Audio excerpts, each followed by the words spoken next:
My wife froze the second she saw me standing behind the old oak tree. Her face turned white. She wasn't alone. A man I had never seen before was kneeling beside my father's grave, holding a faded envelope in trembling hands. My wife looked at him, then back at me, and whispered the one sentence that shattered everything I thought I knew. "Daniel, you were never supposed to find out." In that moment, I wasn't thinking about my father's death anymore. I wasn't thinking about my marriage either. I was only thinking about one question. Who was this man, and why had my wife been secretly meeting him every single week at my father's grave? But before we start today's story, please subscribe to the channel and like this video. My name is Daniel Carter, and I'm 37 years old. Until a year ago, I believed I had a simple, happy life. I worked as a project manager for a construction company in Columbus, Ohio. My wife, Emily Carter, was 34 and worked as a high school art teacher. We had been married for 9 years. We didn't have children yet, mostly because life kept getting in the way, but we loved each other deeply. Then my father, Thomas Carter, died from a sudden heart attack at 68. My dad wasn't the kind of man who talked much about his feelings. He showed love through actions. If my car broke down, he was already in my driveway before I even called him. If my roof, he would climb up there himself despite my protests. Growing up, I admired him more than anyone. His funeral was one of the hardest days of my life. Emily stood beside me the entire time, holding my hand while I struggled to stay strong. She cried almost as much as I did. At first, I thought it was because she loved my father like her own. After all, Dad had always treated her like a daughter.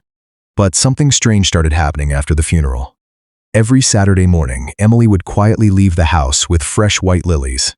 "I just want to visit your dad," she'd tell me gently. I know how much he meant to both of us. I appreciated it. In fact, I thought it was beautiful. While everyone else slowly moved on, Emily refused to let his memory fade. At least, that's what I believed. Months passed, every single Saturday.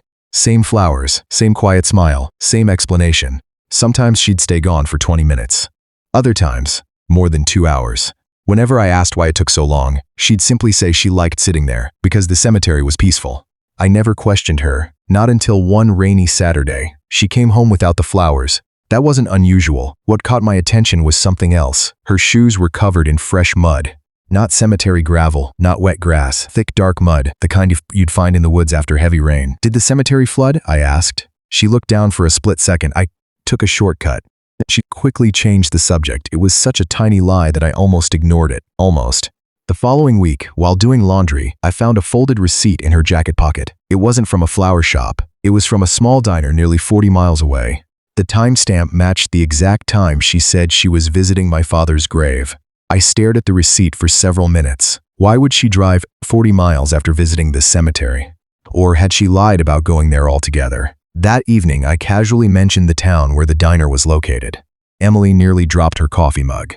"What made you think of that place?" she asked. "I saw it on the news." She forced a smile. "Oh, really?" Her voice sounded different, nervous. For the first time in our marriage, Emily looked afraid of me. That night, I barely slept. 100 terrible thoughts raced through my head. Was she having an affair? Had she fallen out of love with me after Dad died? Was visiting the cemetery just an excuse? I hated myself for even thinking it. Emily had never given me a reason to doubt her, but secrets grow louder the longer they're hidden. The next Saturday, she kissed my cheek and picked up another bouquet of lilies. "I won't be long," I smiled. "Drive safely." The second her car disappeared around the corner, I grabbed my keys. I felt sick. I didn't want to spy on my own wife, but I needed answers. I stayed several cars behind as she drove across town. She entered the cemetery exactly as expected. Relief washed over me. Maybe I really had imagined everything. Maybe I was becoming paranoid. I watched from a distance as she walked toward my father's grave. She placed the flowers down, knelt quietly, lowered her head. For a moment, I felt ashamed. Then, she stood up, looked around carefully, and instead of walking back toward the parking lot, she headed toward the narrow trail behind the cemetery. A trail most visitors didn't even know existed. My heartbeat doubled. Keeping my distance, I followed. The path led into a thick forest behind the cemetery. Branches scraped against my jacket while I tried not to make a sound. Emily walked confidently, as if she'd traveled this route many times before. Nearly 10 minutes later, she reached a small clearing. Someone was already waiting there. A man in his early 60s, gray beard, old denim jacket, nervous eyes. He stood the moment he saw Emily. She hugged him. Not like lovers, more like family members who hadn't seen each other in years. I hid behind a massive oak tree close enough to hear fragments of their conversation. "I was worried," the man whispered. "They're asking more questions." Emily looked anxious. "I know, but Daniel still doesn't suspect anything." My stomach dropped. They were talking about me. The man sighed deeply. We can't keep hiding forever. Emily lowered her voice so much I could barely hear. He deserves to know, but not like this. Know what? Every muscle in my body tensed. The older man reached inside his worn leather bag. He carefully removed a faded yellow envelope. Its edges were torn with age. Across the front, in unmistakable handwriting, were the words, "For my son Daniel. Only when the truth can no longer stay buried." My blood ran cold. That was my father's handwriting. My father had written that letter. But why hadn't he given it to me? Why did this complete stranger have it? Before I could think, my foot snapped a dry branch beneath me. Crack. Both of them turned instantly. Emily's eyes met mine.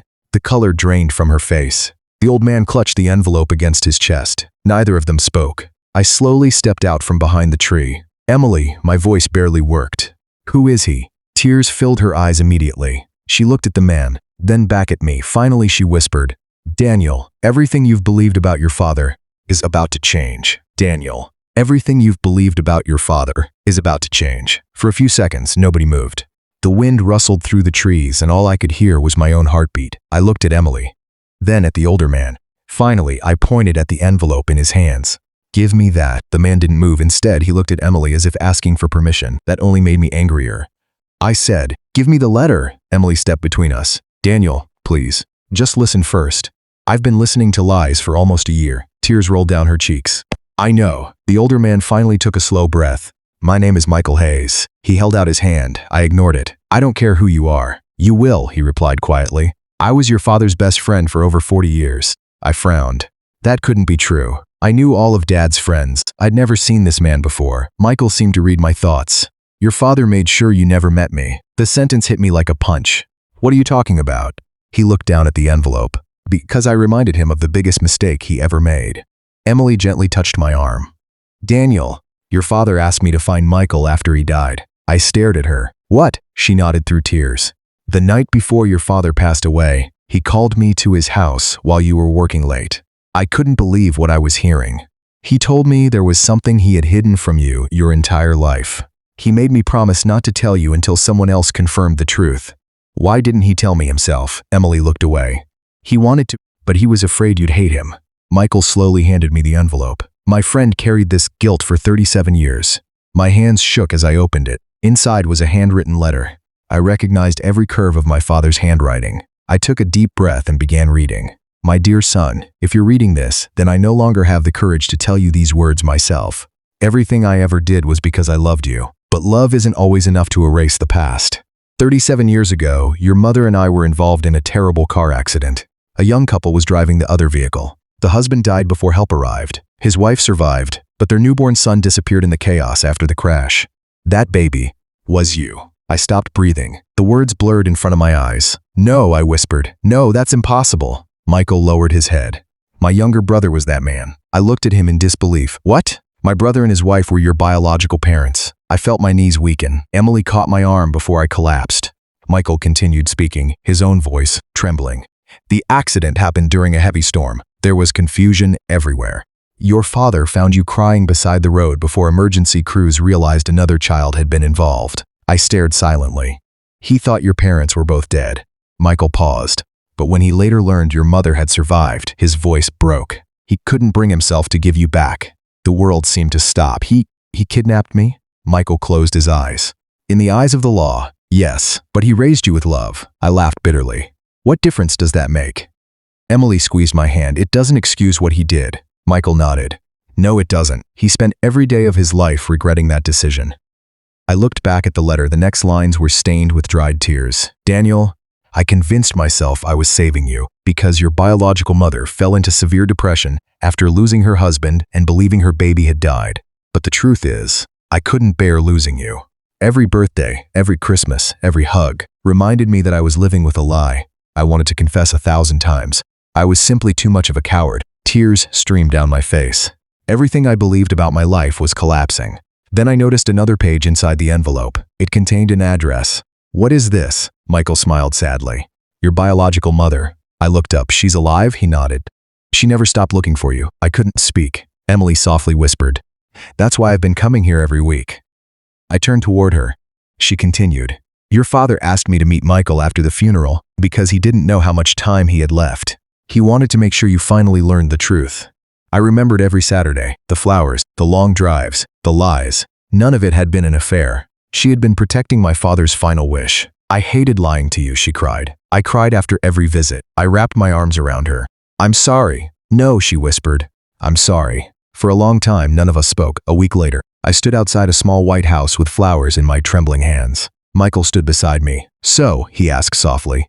Ready? I don't know. He smiled gently. Neither is she, he knocked. A few seconds later, the front door opened. An elderly woman with silver hair looked at us. Then her eyes landed on me. The flowers slipped from my hands. She covered her mouth. Her entire body began shaking.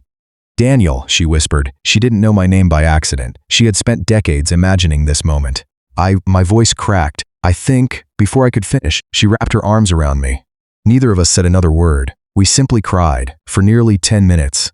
Later that afternoon, we sat together looking through old photo albums. There were pictures of my biological father holding me as a newborn. Pictures of my mother smiling before the accident. Pictures of birthdays that never happened. A whole life that had been stolen. She apologized over and over for not finding me. I held her hand. It wasn't your fault. For the first time in decades, she smiled. Over the following months, we slowly built a relationship. It wasn't easy. You can't replace 37 lost years, but you can create new memories. As for my father, for weeks I couldn't even visit his grave. I was angry, heartbroken, confused. The man I admired most had committed an unforgivable act, yet he had also loved me with everything he had. Both things were true. Eventually, I returned to the cemetery alone. I stood in front of his headstone. I don't forgive what you did, I said quietly. But I finally understand how guilt can destroy a person. I placed white lilies beside his grave, the same flowers Emily had carried every Saturday. Then I smiled through my tears. I hope you finally found the peace you could never find here. As I walked back toward the parking lot, Emily slipped her hand into mine. I squeezed it tightly. Without her courage, I would have lived the rest of my life believing a lie. Sometimes, the people who love us keep painful secrets not to hurt us, but because they're terrified of what the truth will destroy. But no secret stays buried forever, and when the truth finally comes to light, it doesn't always break a family. Sometimes, it gives you the chance to find the parts of your family you never knew were missing. If this story touched your heart, remember this. Love can heal almost anything, but only truth can truly set us free. Never build your life on lies, because sooner or later, every hidden truth finds its way into the light. Thank you so much for watching. If you enjoyed this story, please like this video, subscribe to the channel, and turn on the notification bell so you never miss another emotional story. Until next time, take care of yourselves, and I'll see you in the next video.